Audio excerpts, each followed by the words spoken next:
Good afternoon, everyone, and thank you for joining us for this afternoon's Work Plus live session.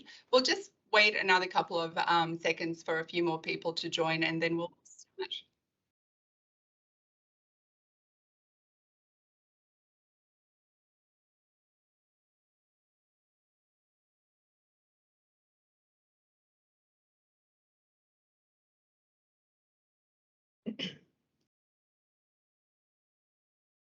So just so you know, we are recording this session and we will be sharing it with the audience later today.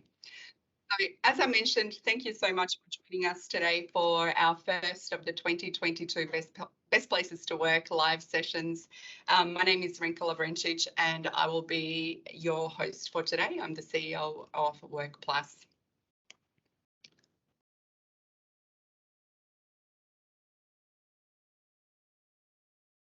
Before we begin, I would like to acknowledge the traditional owners of the land we today. Here at the Work Plus office, we are on Gadigal land and we would like to acknowledge the Eora people. I would also like to extend that respect to all the Aboriginal and Torres Strait Islander people of the lands where you are working, living and learning from today. A brief introduction into Work Plus. If you haven't worked with us before, we are an organisation that looks at everything to do with employee engagement. We do research and consulting in the area. We also provide organisations with insight into what they can do to improve their workplaces, as well as offer recognition programs such as our Best Places to Work study and our accreditation programs. All our products are designed to improve not only the productivity of your workplace, but the level of employee engagement, creativity, and all the good things that come along with having a workplace where everyone likes to come and work and create from. So the topic for today is employee wellbeing at the Best Places to Work. Wellbeing is one of the areas that we do assess as part of the awards, and it's definitely an area that has changed a lot over the last 12 months, if not 24 months, and it continues to change how we look at wellbeing from an employee perspective. We have a collection of speakers today from the Best Places to Work. Here in person, I guess you would call it. Joining me Unit Eastdale, People and Culture Director at Crossmark, part of the DKSH Smolin Group, as well as Nikki Beaumont, founder and CEO of Beaumont People. And online, we have Esme Rybarovsky, who's the People Experience Director at Volvo Car Australia. And also we have an industry expert joining us to give us some insight. It is Nicola Prestia, who's a Senior Associate at HR Legal. So thank you all for your time today and really looking forward to sharing insights. Now, we are trying something new in a hybrid approach, both in person and online. So if a little bit of technology doesn't work, please give us a break for this first time. But we have enabled the chat and the Q&A process. If you have any questions, do write them in and we'll have a Q&A session at the end where we can definitely share some insights, ask some questions and so on. So why is wellbeing so important? Well, when we feel our best, we function our best. And the stress of modern life has definitely impinged on both the personal and collective wellbeing of society. In particular, over the last 2 years, we have experienced nonlinear workdays, hyperconnectivity, overstimulation, blurred boundaries between work and life. The challenges to urban density that have happened over people moving during COVID and the pressure on community services. These have definitely made life challenging, even overwhelming, especially for those members of our teams who don't necessarily have the tools to cope with the changes. Organisations are following suit, understanding that employee wellbeing is linked to productivity, to creativity, and in turn, the company's ability to retain talent and remain competitive. The need to shake the stigma of self-help is definitely catalyzing this new approach. As such, workplace culture is shifting, new approaches in design are emerging, and a wealth of experience factors are coming through to help employees cope with the pressures of modern life. If you think about a decade ago, health and wellbeing in the workplace meant that there was healthy snacks in the office. healthy options. Most of the snacks were treats, and looking at things such as a gym pass for employees, a discounted gym pass. Organisations are definitely looking at more of a strategic approach being, as we will hear from our speakers today. And broadly speaking, these fall into three particular pillars. We're having a look at mental health, physical health, financial health, and social health. In some organisations, that is even further broken down.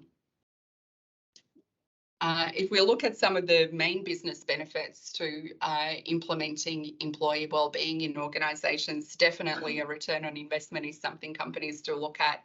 And the latest data from New South Wales Health tells us that for every dollar spent on improving health in the workplace, we can expect a return of up to $4 through improved productivity and savings from reduced workers' compensation claims. It definitely helps to attract and retain talent. Research has shown that working in an environment that is mentally healthy is the second most important factor when looking for a new job. Reduced absenteeism, workers are taking less time off, which saves organisations money. Increased productivity. In mentally healthy workplaces, workers are more committed to their organisation and to doing their best. And an increased competitive advantage by making your workplace an employer of choice, where there is a great culture of people. People definitely want to be part of that. For wellbeing in workplaces to be successful, a change in organisational culture is required with integration of new programs and spaces. And one of our first presenters today, Esme, will share with us how this is done at Volvo. They have a really great framework in place that they do use for organisational culture. So welcome, Esme. Thank you for joining us. Thank you. Good to see you. Esme, can you tell us a little bit about the Volvo ethos? Sure. Look, I think Volvo, it's in our DNA to be human-centric. Our cars are built around people and individuals and about keeping people safe, but also comfortable when driving and giving them that freedom to move. So throughout where we've come from has always had people in the middle of it, and that's actually flowed through into policies and programs as well at a global level. And then that's very much the ethos that we're trying to bring to life locally as well. And how does this impact the wellbeing initiatives at Volvo? When I joined, I sort of took my time to immerse myself into the brand and really understand, what do they stand for and how does it work? And we had a look at our employee experience journey and really wanting to ensure that it aligns and really reflects our brand promise and what we're working towards, and really had that human-centric touch points. And so looked at building the wellbeing framework, which has the 5 pillars, looking at, across all areas, across mind, body, connection, meaning, as well as financial, and looking at the initiatives that would sit underneath that as well, that would really bring forward that we're thinking about people first and we're providing them the right environment so that they can be at their best. And if we can just go to the next slide, Joni. I think that wheel of the wellbeing is displayed there. Now, what programs does Volvo have in place to support this framework? I think we have the framework on the next slide. Yes, yeah. Look, and these were the first initiatives that we rolled out, and we're continuing to review it year on year. But we had a look across, well, what do we need to do from an organisation point of view, all the way through from our office, looking at the meeting spaces. Do we have a thing about quiet spaces where people can go, and looking at how we're using those spaces, and reviewed the structure of our office. Obviously, that changed a little bit when we all went into lockdown, but that's okay. It was available and we did things virtually instead. But looking at things like what are the policies that we have in place to support the different types of leave for good times and unfortunate times. So looking at miscarriage leave, looking at, we implemented things that we had birthday leave, and also taking time to give to employees time out. Like we had our first recharge day a couple of years ago, and now we've made that an annual thing, and we've aligned that to mental health, the World Mental Health Day, to say it's your time to unplug and recharge. And so looking at policies and frameworks like that would support, as well as then bringing it through to the moments that matter, and when we're coming together. So having a structure around how often we come together as an organisation, and we do that twice a year. As well as looking at the departments, then how do they also bring in an element of giving back through volunteering and the partners that we're working with, because we know all of these things are important. How do we live our purpose of creating the world, making the world a better place, and thinking of sustainability, and so beach cleans and ways that we can help and give back. All the way down to the individual level of looking at things like financial coaching, if that's relevant for you. And now we're looking at retirement programs as well for other generations of the organisation. And definitely having initiatives within pillars also helps employees choose what's going to work best for them and most resonate for them as well, and tightly aligned to the organisation's mission. Definitely gives it more meaning, which is something that is quite similar at Crossmark as well. The wellbeing initiatives are aligned to the me wheel. Yes, I think we have the me wheel. Janet, thank you so much for joining us today and also telling us a little bit more about wellbeing at Crossmark. Just on the next slide, we have that all important me wheel. Would you like to tell us a little bit about that? Sure. The Me Wheel essentially was designed to really simplify and connect our people to what we're trying to deliver as a wider organisation and a people and culture division. So anyone that's interviewing with us or with any organisation, and anyone that's in the company always wants to know what's in it for me. That's nice. It's a really nice initiative, but what's in it for me? So that's where we designed the Me Wheel, where our people really understand that everything we think about, everything that we design, everything that we deliver is about them at the core. And so also anytime we're launching something or sending a corporate comms or anything like that, we always highlight the segment that we're trying to focus on. And it's fascinating also, I think, as a leadership team, when we come together to discuss what the priorities are for our people and for our culture, what exactly are we doing? So we've had many conversations around the Find Me segment this year, given there's such a talent shortage we were just talking about earlier. So we've never had more conversations around recruitment and talent acquisition than we've had than this year. So that Find Me segments really had a lot of focus, and I'll talk shortly just around the Care for Me and the Value Me side of things, where people really want that sense of belonging and that sense of connection and that sense of safety. So that's something that we really have been focusing on. Interestingly enough, really different conversations during COVID versus now post-pandemic, where we're now in a hybrid work environment. We're facing a whole bunch of different challenges. So the Me Wheel is quite fascinating, and it's really simple. So we've kept it that way. It's formed our employee value proposition around, why you want to work for us and what we focus on and what it means for you. And so we then, connect a lot of what we do in terms of that. And I think even the Inspire Me area, I think it's often a little bit token sometimes. And so what we've now found with, as May was saying, like a lot around sustainability, a lot around D&I and those conversations that we weren't having, 5 years ago, or maybe we're starting to have, but now it's at the core of all of our kind of discussions. People want it, they want to see it, they want to know we're giving back, we have a purpose. We're a purpose-led organisation, so that Inspire Me segment's getting a lot of attention too. So it's fascinating within the People and Culture division as well to kind of keep that front and centre. And And one of the great ways that this is displayed at Crossmark is through a really great calendar, which explains not only what initiatives are in place, but what aspect of the Me Wheel that they are impacting. Can you tell us a little bit about the calendar, how you decide on the initiatives and how you share it?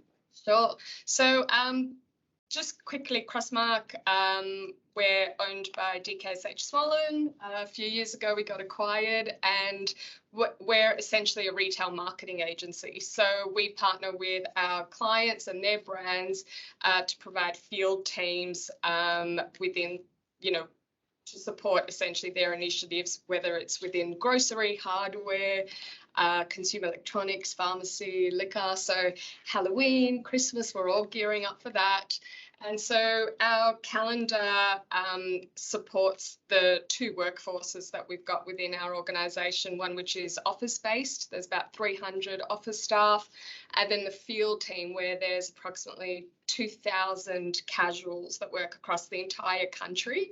And so the calendar really focuses on what we deliver from an office perspective as well as for field. And the field column is very safety led. So we need, people are driving their cars all the time, they're in store, they're lifting heavy things. The nature of their work has a very strong safety component. So that side of wellbeing is really harnessed for field. We pre-plan the calendar. So we're about, we're in Q4 now, so we're about to do some 2023 planning.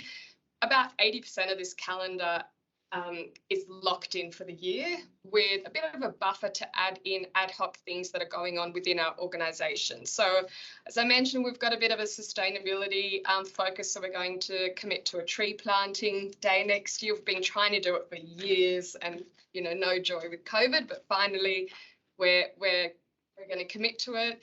And we want it to be something that we run as a wellbeing initiative across the office and field, and something that we can really unite our workforces on, which isn't always easy to do. So we've added that in, and we really focus on what's going on nationally as far as social awareness goes and what the culture calendar looks like across the country. So obviously October's Mental Health Month. We just had Are You OK Day. We've got Pink Ribbon Day tomorrow. And what we're finding is that people really resonate, they connect to it, they really want to have conversation around it, they want the awareness. And so we try and combine the two and make sure that we're not doing two separate things, but rather that there's a really clear thing that people expect and they know it's coming. And that's why the calendar's sort of 80% fixed. And it's been something that we focused on for many years, probably the last 5 years at least, although we have added a couple different segments of wellbeing in that we haven't had previously. So that's been really interesting, and yeah, it's nice to have it locked in and expected, and people love it and forward to it. It's embedded in our culture, it's connected to our values. So yeah. And have you noticed, has there been an increase in the utilisation of wellbeing initiatives since the introduction of the calendar? Yeah, absolutely. I think that, with all of our events now being hybrid and it's all online, so people find it really easy just to join. I think that we used to do it actually every second month, and now we've moved it to every month because there are so many topics and so many things happening. And again, there's just such a desire and high participation with it that we've now done it monthly. So we recently just did a talk on sleep and how important sleep is for your mental health and your well-being, and quality sleep, and what are some tips and tricks to get some good sleep and the impact of that. So participation's higher. I think also post-COVID and with this hybrid working where there is sort of the extended hours and fatigue, and I think it's really important to focus on this stuff. Yeah, absolutely. One of our speakers at an event earlier in the year, Oscar Trimboli, who you might know is the listening expert, he said that the 3 questions he asks people instead of asking how are you is what does sleep look like for you, what does nutrition look like for you, and what does exercise look like for you at the moment. So sleep is incredibly important. It's something we forget is important, Absolutely. but it is. Yeah, it's good to have those initiatives to share that knowledge with employees. Speaking of calendars, if you're ever wondering what's coming up, and there's a lot of initiatives that are happening out there, especially in wellbeing, in CSR, in diversity areas as well. We've created an interactive calendar on our website. If you go to workplus.com/calendar, it's pre-populated for the next year to let you know happening every month. And also, if you hover over the date, it gives you ideas on what you can do with your employees to get them engaged into that particular event. So we talked with Janet and Esme very much about the strategy behind organisations and having a framework around wellbeing, how that fits into the organisation's strategy and also how it fits into the employee offering. There are a lot of tactical things that you can do looking at each of the pillars, and we've divided it into the 4 main pillars we do see at organisations. But in terms of mental health, one of the things that has really transpired over the 12 months from our best places to work research is an increasing number of organisations investing in having mental health first aiders on hand and training their managers to also pick up cues on how to identify how their employees are doing, especially in a hybrid approach. You know, you pick up on a lot more cues when you're in the room with somebody, but when your contact is mainly online, it's really important to be able to pick up on those cues. A lot of organisations also subsidising apps for their employees, such as Headspace and the Calm app as well, just to help employees manage things. There's actually a really great image our marketing director found the other day on LinkedIn, and it was in 2 columns. It was talking about things that you do when people are physically unwell, and you send flowers, you send a card, and you send a gift basket. But when people are mentally unhealthy, the column was empty, because it's really hard to have that conversation, and we're not equipped to deal with that. Looking at the next pillar, the physical health. More and more facilities, especially in the CBD and in terms of buildings, they do have end-of-trip facilities. We've just moved into a new building that has amazing end-of-trip facilities and nobody told us about. So, being aware that those things are optional and that you can do some exercise during the day at Beaumont, you do encourage people to go out during the day. That's definitely one of the things that is on the rise. The flu vaccine, it had a bit of a dip over the last couple of years. Companies didn't see the value in offering it. It's definitely up there again. A lot of corporate challenges happening, and they can happen both in person, online. Dashboards can track cycling, running, walking, all sorts of activities. These are actually not only physically good for physical health, they're good for social health as well. They do encourage teamwork within between employees as well, especially if they don't have a lot of contact with each other working remotely. Financial health, again, one of those things that is on the increase, and organisations not only looking at how they can make finances more accessible for their employees through tools such as WageStream. A lot of education is happening in this space. A lot of organisations may not be aware that through your nominated superannuation fund, you are eligible for education services provided by them to your employees to help them understand how superannuation works, how it's calculated, what their flexibility is there as well, and also looking at the financial well-being of parents when they are on parental leave. Do we continue to contribute to their superannuation? It's definitely one of the things that is emerging over the last couple of years in terms of that. And the last pillar we will have a look at is social health. One of those things that has been affected over the last 2 years, especially for team members who were working in Melbourne during the numerous lockdowns. We haven't been able to do a lot of team events over the last couple of years as well. So looking at how do we introduce those back in? How do we, for instance, have family days, celebration events, end of year events, or taking care of employees who do feel isolated and have suffered through lack of social interaction.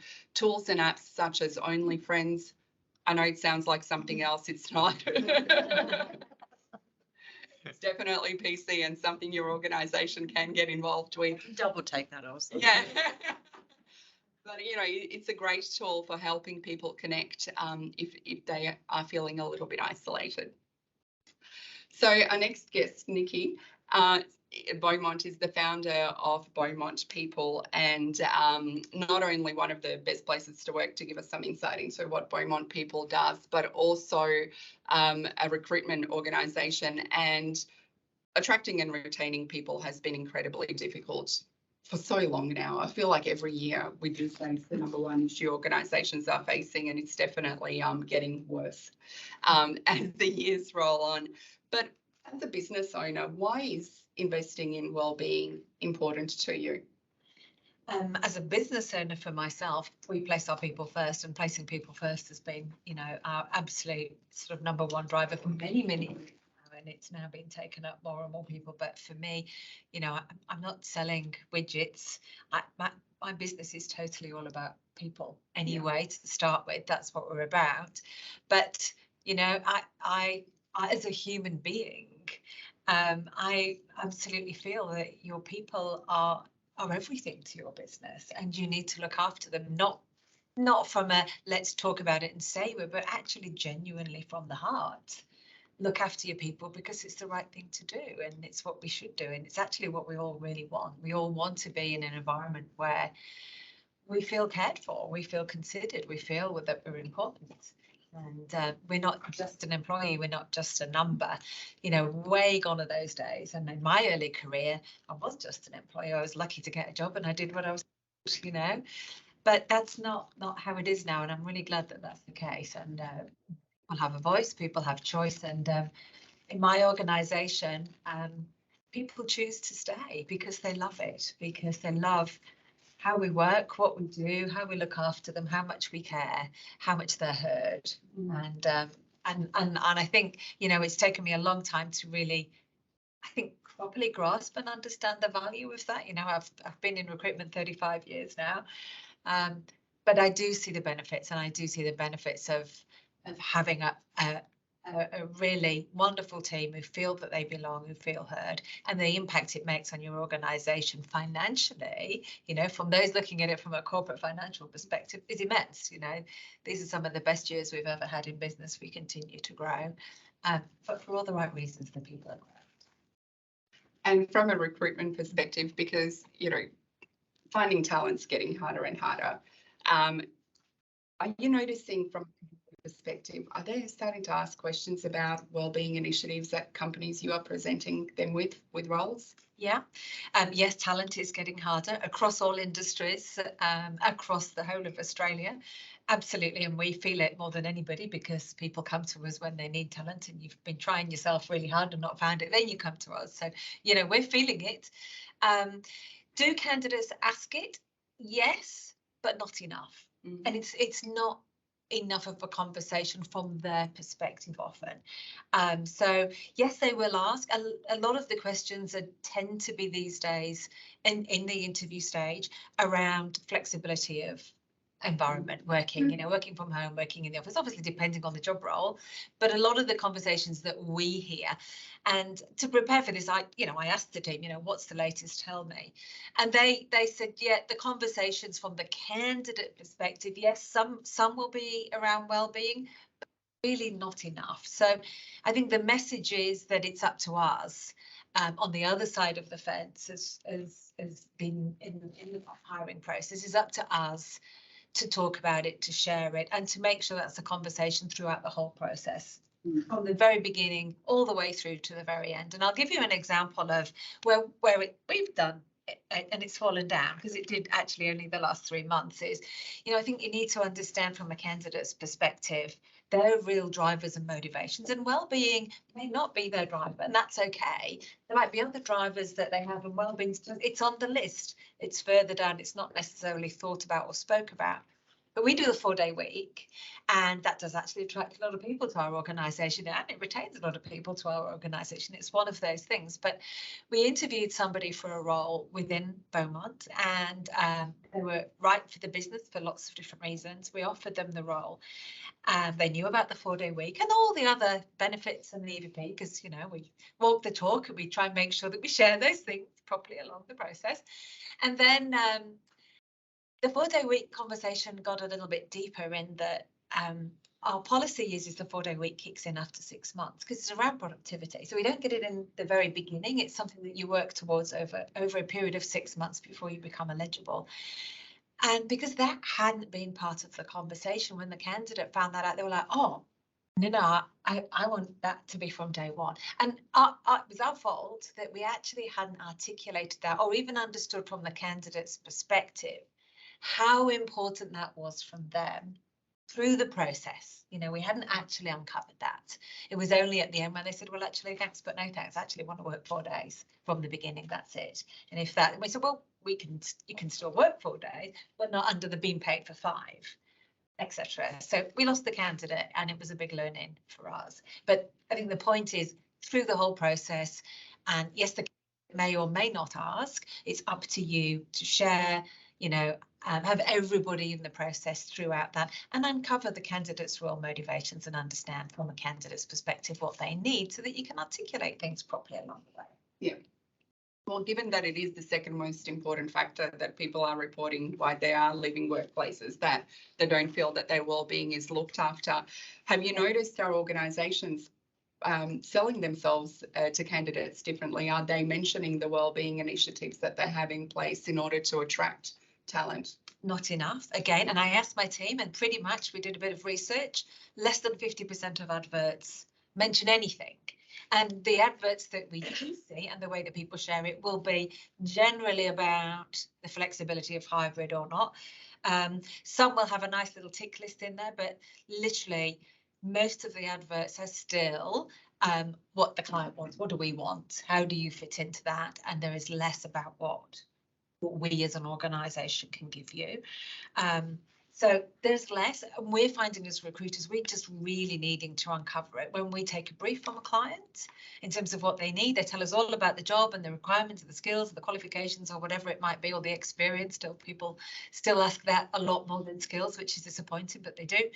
And we're having to uncover all along the wellbeing. We're having to uncover all the differences and the unique and the wellbeing initiatives because it's not necessarily being shared as much as it could or should. It doesn't mean that it's not there. It's just not being shared and discussed enough. It's one of those important conversations that we are still not having. What would you say are best practices for organisations to implement when they are attracting talent and promoting themselves as a healthy workplace? I mean, certain best practices are make sure everybody in the hiring process is skilled to start with and has the information that they need, you know, because otherwise it's going to get missed. And it's going to fall over in that hiring process. And we do a lot, you know, we're dealing with a line manager who's responsible for 4 people. They've been told that they need to hire. They go out, they try and do it themselves, and they come to us and they're not skilled. They don't have the information to start with. In many cases, you know, it's great when you've got the fabulous people and culture team who can take the responsibility, but not everybody does. So best practice would be have your EVP, have it clear, have it shared, have everybody involved in the process, skilled in knowing what there is. I mean, there's so many things in terms of talent and retention I could share with you. Obviously, I could probably take the rest of the session. But I think some of the main things at the moment, it's not necessarily around well-being, but is you have to move quickly with candidates. You absolutely have to move quickly at the moment. And gone are the days to be able to compare one candidate against another, and we know that we shouldn't be doing that anyway. We're comparing the candidate against the job and the needs for the job to get that match, not against each other. But clients still say, well, I've only seen one person so far. They sound great to me. They seem great. I've interviewed them, but where's the other 3? You know, we don't have the opportunity to do that. So that's the main thing. What else did the team say was particularly important to them? Start treating people like they matter through the whole process as well. Through the recruitment process is really important. Be open and honest throughout the process in terms of, but I think that the important thing is if we have the right policies and the right structure around well-being for our people, we should be thinking about retention first. We should be thinking about the people that we have first, rather than worrying too much about the people that we're attracting. Let's just make sure that we look after the people that we've got. And the better we do that, the less recruitment we'll have to do in the first place.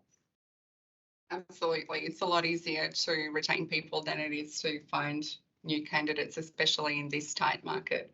Yeah. Thank you for that.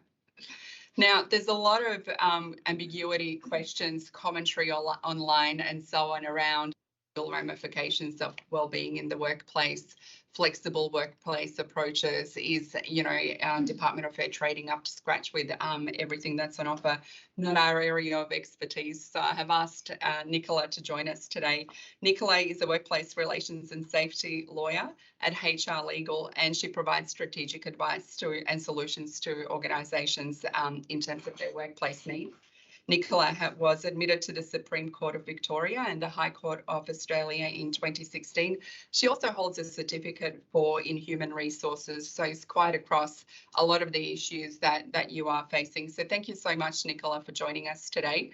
Are you able to tell us a little bit about what are the minimum legal obligations organisations have when it comes to employee wellbeing? Thank you, and great to be here. Hello, everyone. I think going back to basics, employee wellbeing does form part of the health and safety framework in Australia, and each state and territory does have its own legislation, although it is largely consistent. The primary legal obligation under safety law is to provide and maintain, so far as reasonably practicable, a working environment that is safe and without risks to health. Now, bearing in mind, health includes psychological health and the other aspects of health, which of course is contingent on general wellbeing, although our legislation is a little bit behind all of these initiatives and you know, all of the new information and the developments that we all know are happening about psychological health, mental health, financial health and the like. But what underpins the legislation is that employers must proactively identify hazards and eliminate risks to health and safety as far as reasonably practicable. And what that means is not just managing the consequences or waiting until an issue comes up or there's some sort of incident, or if it's a physical matter, you know, an accident which occurs. It's actually about taking those proactive steps to ensure safety and well-being, and that is an obligation by law. And certainly being proactive and monitoring health and safety in the workplace is key. And some of the fantastic wellbeing measures that I've heard from the other presenters today are absolutely measures that can assist in meeting your legal obligations. But I guess from a psychological wellbeing perspective, this should also be combined with genuine supports like EAP programs, together with good systems of work, robust policies, training, and monitoring safety in the workplace beyond just physical safety. And I think it's also worth noting, as I said, our law is a bit behind on recognising all the different elements of health. It's very much written from the perspective of physical health, but it's slowly catching up, and there are some new regulations being introduced in Victoria and New South Wales regarding psychosocial hazards, which will explicitly require employers to eliminate or otherwise control psychosocial risks in the workplace, including things like overwork, bullying, aggression, other inappropriate workplace behaviours or content. And this is certainly, in my view, inextricably linked to employee wellbeing, given employees exposed to those sorts of issues in the workplace are far more vulnerable to wellbeing concerns, and where they don't have that adequate support and all of those measures to assist them in maintaining good and safe health, that can be a serious risk. So there are some changes coming in Victoria and New South Wales specifically. I think on the next slide, we have a couple of helpful hints. If we just go forward one more. So what are the legal risks organisations do face if they don't appropriately manage wellbeing in organisations? Yeah, so the obligations I just mentioned are legal requirements. So breaches of those obligations can result in enforcement action or prosecutions by the relevant regulator, depending on the state. And in some cases, even officers can be responsible for breaches of work health and safety legislation, and that can have criminal consequences in the most serious of cases. I don't expect anyone attending this webinar would be at risk of that, given you're all taking serious measures to address wellbeing, but that is a theoretical risk. The other primary risk with not managing employee wellbeing from a health and safety context is workers' compensation claims. Should employees suffer psychological or physical condition or injury in the course of their employment, then that can give rise to a successful workers' compensation claim. Obviously, they can be difficult to manage from an employer's perspective and result in premium increases and the like. But I think more importantly, we certainly don't want to be putting any of our staff at risk or any other persons at risk in respect to their wellbeing, and maintaining those good systems of work and measures are a way of avoiding that. There are also many different types of claims employees can bring if employee wellbeing is not top of mind, and inappropriate workplace behaviours or poor practices are allowed to flourish in the workplace. Things like bullying claims, other complaints, they can be made to various external bodies as well, like the Fair Work Commission or Equal Opportunity Commissions. But I think more relevantly, of higher likelihood is non-legal risks like absenteeism, presenteeism, high turnover, which is hard in the market as we just heard, and those sort of toxic working environments where wellbeing is last on the list of priorities. So it's rarer to see the legal risk. More commonly you see those non-legal risks, which are equally as difficult to manage.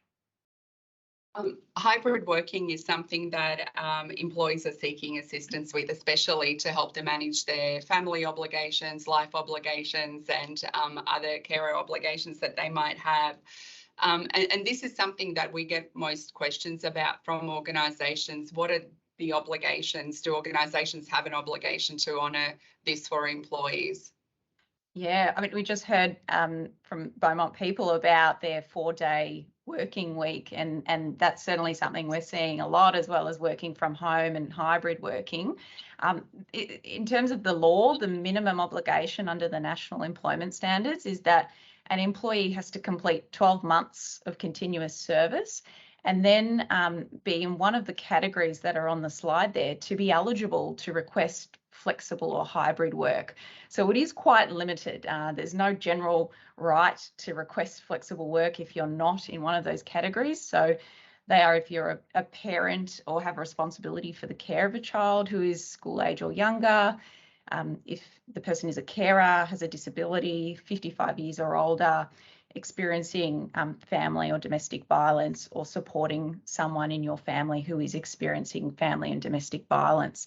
So I mean, I don't think our legislation has necessarily, again, caught up to what we've been doing over the last 2-3 years in terms of hybrid working and flexible working, and it is something we're seeing a lot. And the National Employment Standards don't prevent employers from accepting flexible working requests from other staff not in those categories. But it is, of course, best practice to genuinely consider all requests, and that can really help with employee retention, improving workplace culture, and the like. So flexible working requests do need to be put in writing and responded to in 21 days. Employers can refuse on reasonable business grounds. That will depend on some objective factors such as costs and operational needs, but there is the ability to refuse. And if the employer is subject to an award or an enterprise agreement or have other policies in place, different rules may apply, but certainly from a best practice perspective, I'm encouraging all of our clients to consider going beyond the base minimum, which is a bit outdated now, and I think expectations of employees have certainly changed over time, and genuinely considering flexible work across the board is best practice. And from your perspective, what are some of the best practices for employers looking at wellbeing? Yeah, definitely. So a couple of things. Understanding what your minimum obligations are is the first thing. Doing risk assessments for high risk areas in your workplace. I mean, if mental health is a big one compared to physical health, then understanding what are those risks and when they arise. Having good workplace policies and processes to proactively manage wellbeing.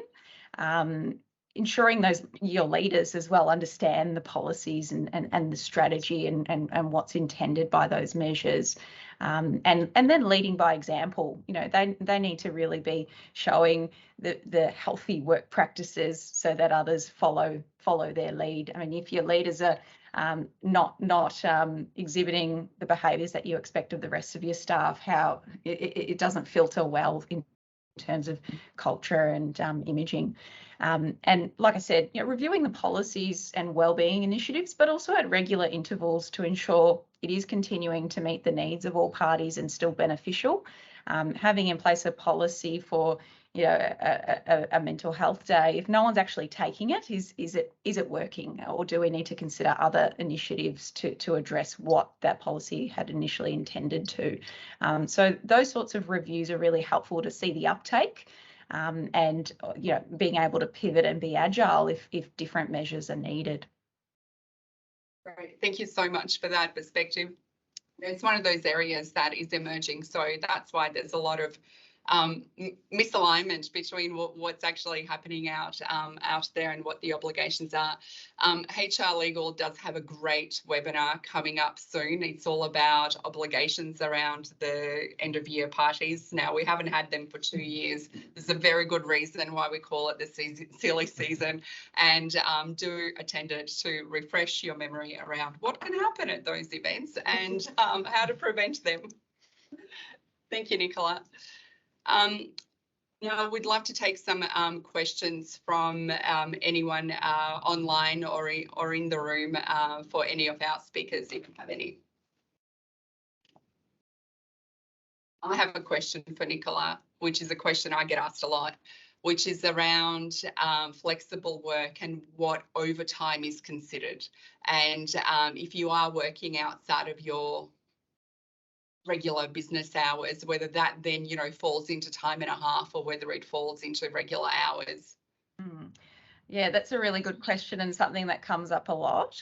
Under the Fair Work Act, employees can be expected or required to work what's called reasonable additional hours, which traditionally translates to overtime. What is reasonable, unfortunately, is very difficult to define, such that not even our Parliament has a definition of what is reasonable. But it does depend on a range of factors, such as the employee's personal circumstances, whether they're paid an additional amount for working that overtime, are there additional support measures if they are working overtime, like if there's childcaring responsibilities, how that works. And other relevant factors, which will always depend on a case-by-case basis. We were seeing a lot during COVID because of, I'm based in Melbourne, so when the schools shut down, suddenly all the parents had to accommodate their kids at home, and a lot of people were thinking, oh, I might work 5 a.m. till 7 before the kids wake up, and then work with them later in the evening once they go to bed. And that's obviously outside of work hours, but it is within the scope of reasonableness if it works for all parties concerned, and you're managing those well-being risks as well. Whether they're entitled to additional pay will depend on the terms of their employment, if they're covered by an award, what position they're in, and the like. Oh, I think we've lost Nicola. Oh, can you hear me? Yeah, you're back. Okay, sorry. I just said whether they're entitled to additional pay will depend on the terms of their engagement, but that if they are receiving some additional pay, that does contribute to a favourable finding that those hours are reasonable, but certainly it is possible. You have a question? I have a question, yes, also for Nicola. So people working from home, they work in their kitchens, they work on their couches, they work on all kinds of chairs, tables, whatever. So I'm wondering, what is employers' responsibility to ensure the safety and all these ergonomics that are actually provided in offices, and also then workers' compensation if someone just falls off in their improvised garage office. So again, something that we've dealt with for a number of years now. The answer is your occupational health and safety obligations extend to wherever your employee is working from. So that would include from home. Bear in mind, you have to provide a safe workplace as far as reasonably practicable. So that could mean that you get them a screen or a chair, but only if that's within the so far as reasonably practicable requirement. And there were a number of cases actually that came up during COVID where an employee demanded that the employer pay for a desk and a chair, and the Fair Work Commission actually found, well, that wasn't a reasonably practicable measure in those circumstances. So in some cases you won't need to go as far as a full setup, but you will need to take steps to ensure that where they're working from is sufficiently safe in the circumstances. We developed a bit of a checklist that I'd be happy to share to issue to employees who are working from home, things like lighting, their air in their office, their chair, their setup, to assist in managing those obligations. But unfortunately, if they do suffer a workplace injury during their hours of work or while they're working from home, that is likely to be subject to workers' compensation, unless they're being significantly negligent or something to that effect. I have a sub question, if that's okay. Of course. So working hours, what does that mean? Because when people work from home, they might work in the middle of the night, not 9 to 5 or. Just because an employee is working from home doesn't necessarily mean you shouldn't be monitoring what they're doing, and typically your working conditions at work should come home with you unless you've agreed to something different.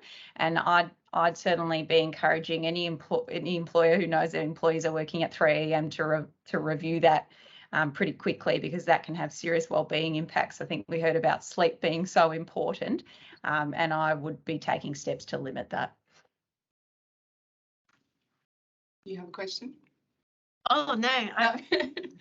You're on the spot now. I have a question, Nicola. Nicola, what are the obligations, like, especially with hybrid work at the moment, noticing more and more, employees, if they're unwell, aren't taking sick leave. They're just saying, I'm working from home today. If they weren't well enough normally to come into the office, like if they're not well, they technically shouldn't be working. And so what I think is an impact on certain businesses is there's accrued sick leave that doesn't get used. They won't use their personal leave. So it's the lines are getting very grey and blurred between when someone's working and when someone's, unwell. They might be well enough to work, remotely. So it's really difficult for employers to monitor that. What's your advice? Do you have any advice in that way? I'm guilty of this myself. Just earlier this week, I had a bit of a throat niggle and I thought, I better work from home just so I don't spread anything. And I was but I think fine, that's different. but, if it's a blinding headache and they've got to lie down all day versus I don't, they might have a cough or it's got potentially COVID related. It's just really hard to monitor. Then potentially how much, I guess it's output and productivity based, but how much that impacts the employer in terms of accrued leave and things like that. Yeah, I completely understand. Look, I think it always starts with, before you jump to your legal options, is actually having those sorts of conversations with staff, and expressing your concern for their wellbeing and how that impacts them as well as the team if they're not taking sick leave when they probably should be, and really explaining the impacts of that more broadly, before you go through and start saying we're going to force you to take annual leave or personal leave or anything like that. I think everyone is appreciative of your physical health because of COVID and not wanting to spread germs and the like, and sometimes it will have to be a judgment call whether you consider someone is okay to work, like my example of earlier this week where I was perfectly fine, but just more as a precaution compared to someone who is genuinely ill. In those cases, there could be a way to actually require them to take personal leave if you're not satisfied that they are actually fit to perform their role on that particular day or for a period, and ask them to get, you know, a medical certificate or clearance or the like. But before you go there, I'd probably start with that conversation to, you know, also preserve some of that relationship and maintain that good communication. Nicola's provided some really useful information in relation to this topic that we will definitely share with everyone who was on the call today. And if you do require any further assistance with workplace wellbeing, whether you're looking at developing a framework or looking at some initiatives to implement, please feel free to reach out to Work Plus. We have a huge toolbox of things that can be implemented in organisations and lots of ideas to get your employees healthy in the workplace and to look after their wellbeing.